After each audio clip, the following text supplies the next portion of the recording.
Are we ready? Notice is hereby given pursuant to the Open Meetings Act, Yes. Texas Government Code, Chapter 551 to the City of Smithville. We'll conduct a special called meeting on February 5th, 2026 at 4 p.m. in the council chambers of City Hall, 317 Main Street, Smithville, Texas. I call this meeting to order.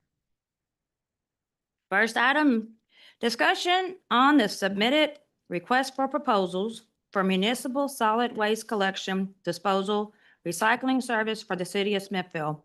The three gentlemen that bid are here. And so who would like to go first to tell us about yourself?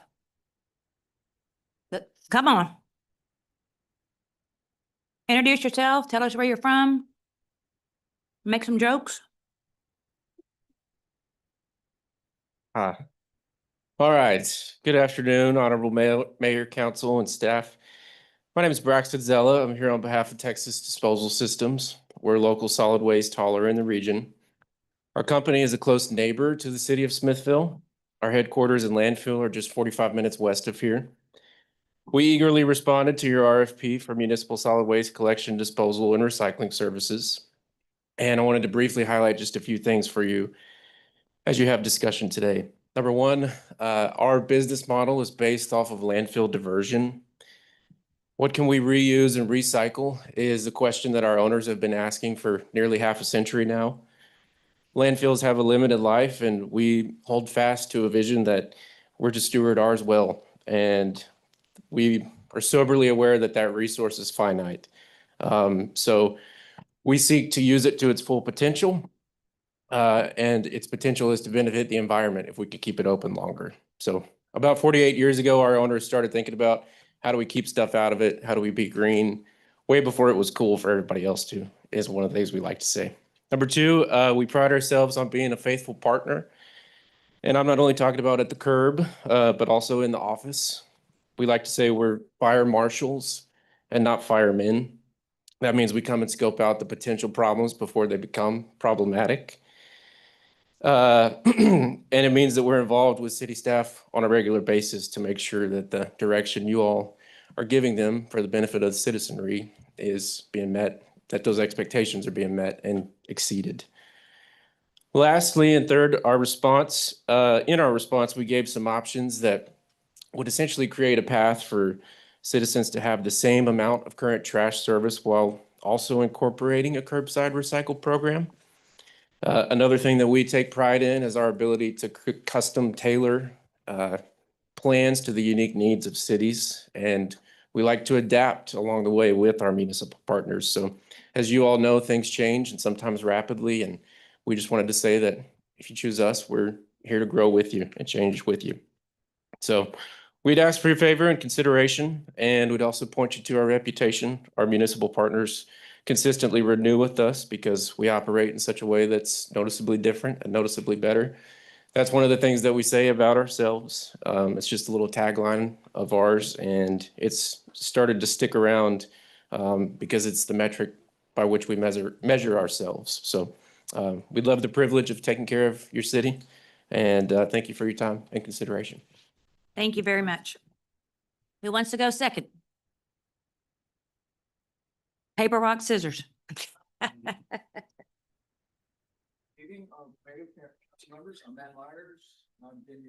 don't think you're on. Excuse me? Oh, You're on now. I'm on now. Okay. I'm not much on technology. Okay. I've been your dedicated senior account executive since I entered this role in August of 2022, but I've been with WM since February 2020, but I've also been involved in trash and recycling services here in Central Texas since 1986 when I worked for BFI, then Allied Waste and Republic Services. So it's been an honor to be your rep for the time I've been here and working with your staff on a consistent basis to address issues and making sure that you're getting the quality of service that you deserve. And we were pleased and proud to respond to this RFP response.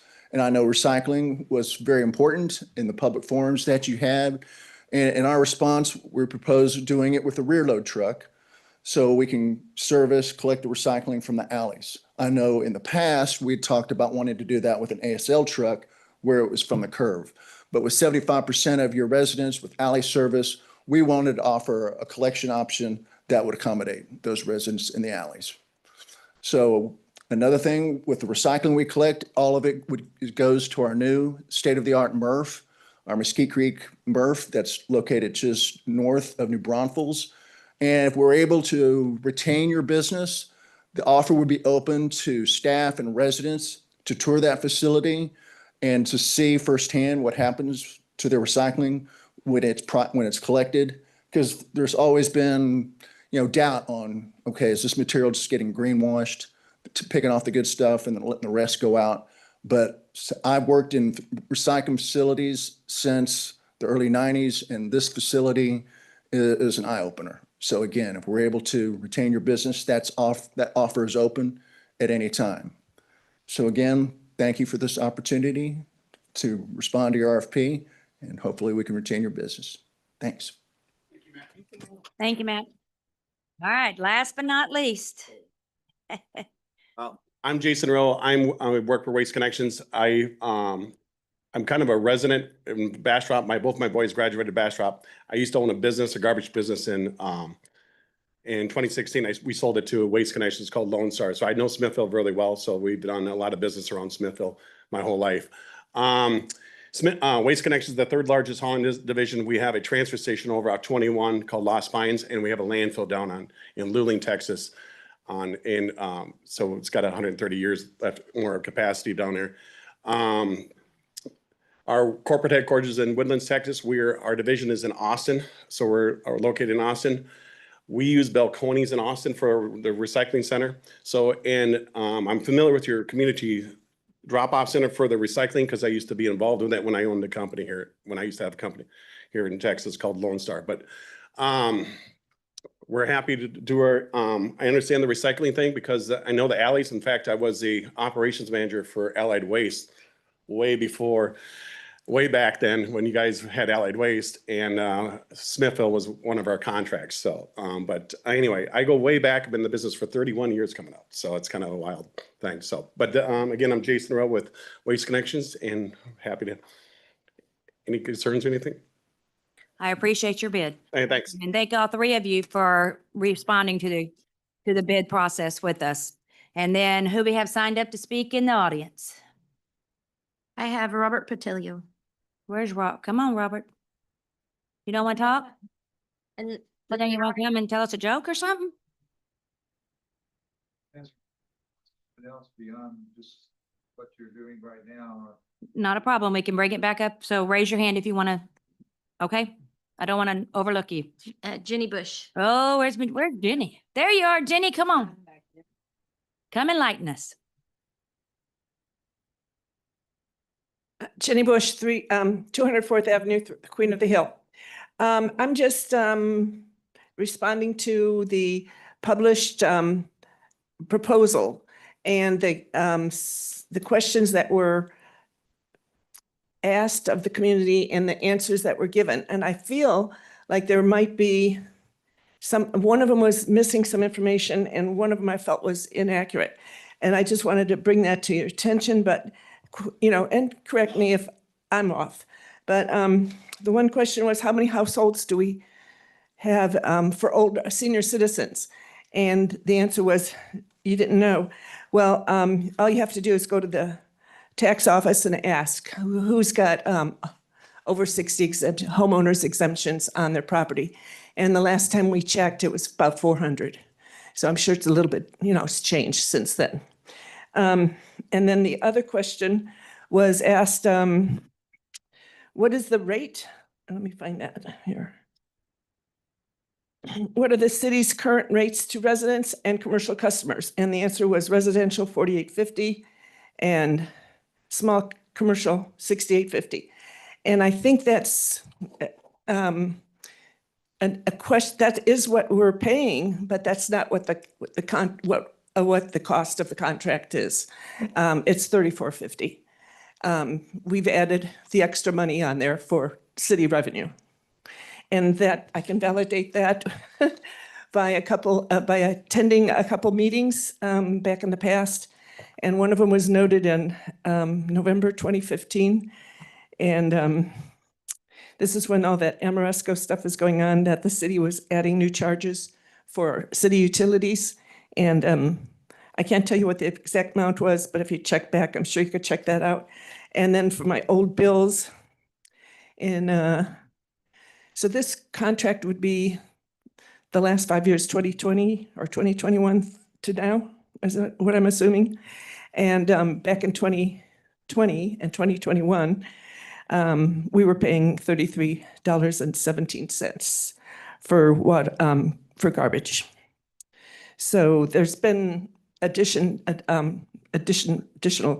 rates added into our bill for revenue. And, I'm willing to be corrected, but I think that's important to know to the citizen that there is a contract rate, but then the city has added to it to cover leaf and limb, et cetera. Okay, that's all I wanted to say. Thanks.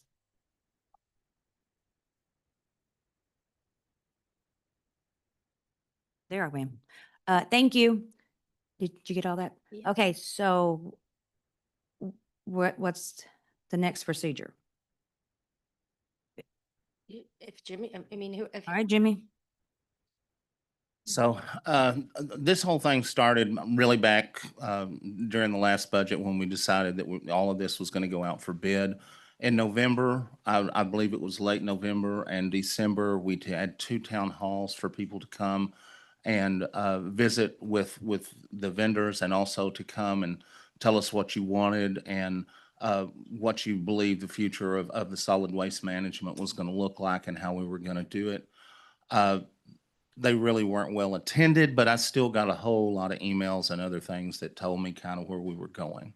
So the big deal was, one of the biggest deal was the single stream recycling, which all 3 of our bidders have done and put forth.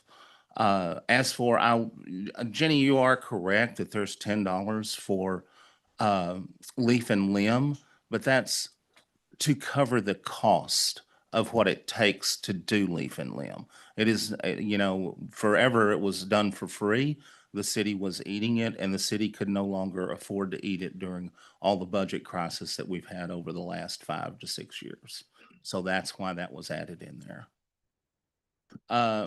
I believe that we're headed in the right direction here. All 3 of these companies have a major history in Texas. All 3 of them do outstanding work. I've investigated all of you. You have really great pedigrees and you do good work. It's all going to come down to how it's scored and how it's rated. And then we'll present that at the next city council meeting. A lot of questions went in about whether it was, going to be 1 or 2 times a week. We sent y'all out a long RFP that had a whole lot of stuff that some of it y'all couldn't do. Okay. It was financially unable for y'all to do it because it just wouldn't have made a good business model for you. So I'm glad y'all said that to us. Y'all came back with, I believe, within what we're going to be looking for. So I really look forward to next week to seeing all of it happen like it should be happening at the city council meeting. So thank you. Mayor, if I may, I just wanted to add something for consideration for the group. Each one of the bidders, and historically even our previous trash service, had a CPI increase. So as the cost of their service goes up on an annual basis, they then pass that along to us. So it's not necessarily that the city was in each case increasing its bill. It was oftentimes that the servicer was passing along its increase, which we then passed on to the customer. So I just want to point out that that's part of that increase. It's not necessarily the city choosing to increase for purposes of profit. Thank you for making that point.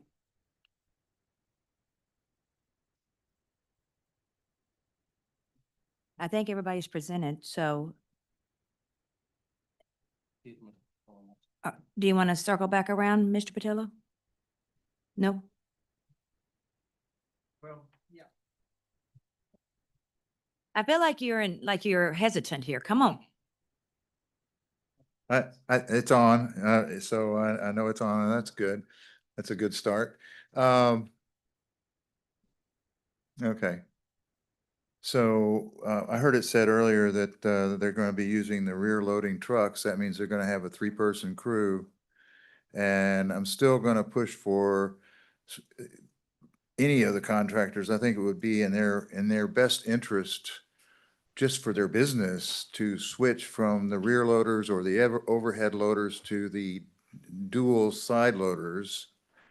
They have two different kind. They have the fully automatic that only takes one operator to operate. Of course, they're more expensive and they break down more, so that's a negative. So that might be worth an extra person. So there's a second truck that is not fully automated, but it's a stand-up truck. You stand up, one guy's over here and the next guy's over here. And it's a less expensive truck. It's easy to maintain. And one guy gets out on one side and operates it. It operates just like a rear loader, but it's from the side. And so they got two side loaders that just take the can, dump it into the thing, and then the compactor compacts it towards the back of the truck.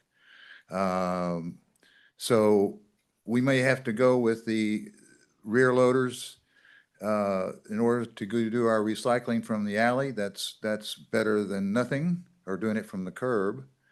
But I would urge all three of the contractors to consider switching at one point, as they buy new trucks, to look at these dual side loading trucks, because it's going to save them money, and it will thus save customers money.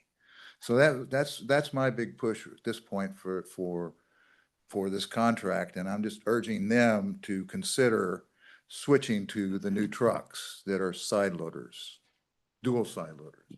Thank you. Mitch, do you want to add anything? Tyrone, Jimmy, anything else? Kathy? At this time, we are adjourned.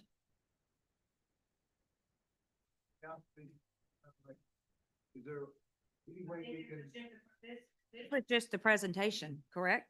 This is just the presentation we have.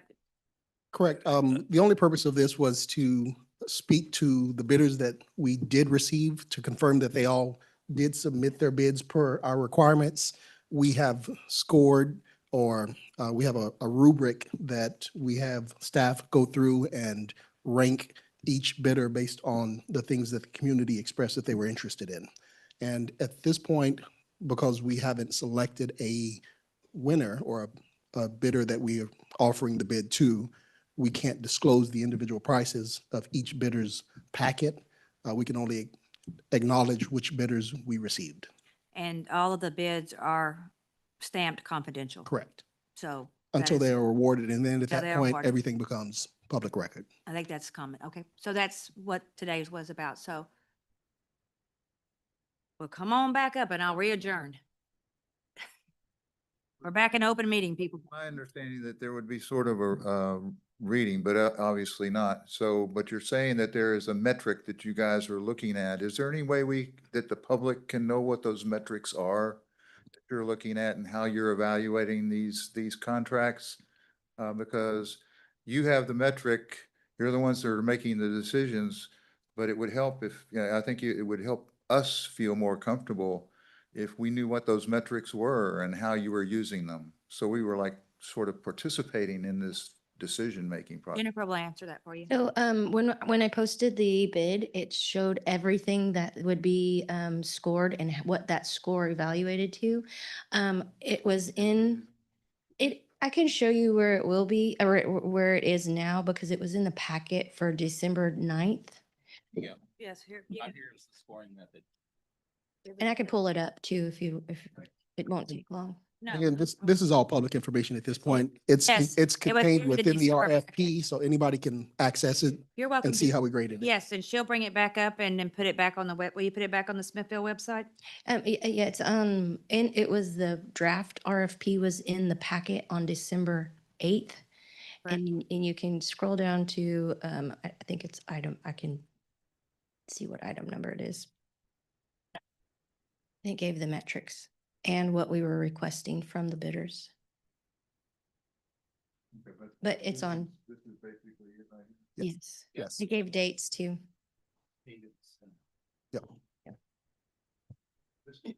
So that's okay. All right, so I'm gonna re-adjourn. Mary, could, No. Mary, just, that gave me the perfect opening to come back, and I had asked Jennifer to compile some statistics because we had quite a bit of fodder on social media about not being able to access the RFPs. The RFPs were posted on the city website, I think from December 21st through December 31st through January 28th. December 31st through January 28th. We were required to take that down. It was also put in at least 2 newspapers according to the law. What the opportunity for the community is that there are only 52 people signed up on Notify Me on the city website to even look at council agendas or meetings. I'm not sure what the number of people were that were signed up to look at bids, but all of these are options for you to sign up for through Notify Me. I just have it clicked and I receive notifications on every category. I think there's 12 or 18 categories out there. It's being underutilized. That's an issue that we need to address as a council to find a way to effectively educate the community that this information is available. It's formal, it's official, it's on the city website. It is not biased and slanted by people posting on social media for their own purposes. So I encourage you to sign up for Notify Me. This information is out there. Thank you. Tyrone, did you want to say anything? Okay. At this point, I'm re-adjourning, if that's a thing. You missed just last 5-7 minutes, so that wasn't even second.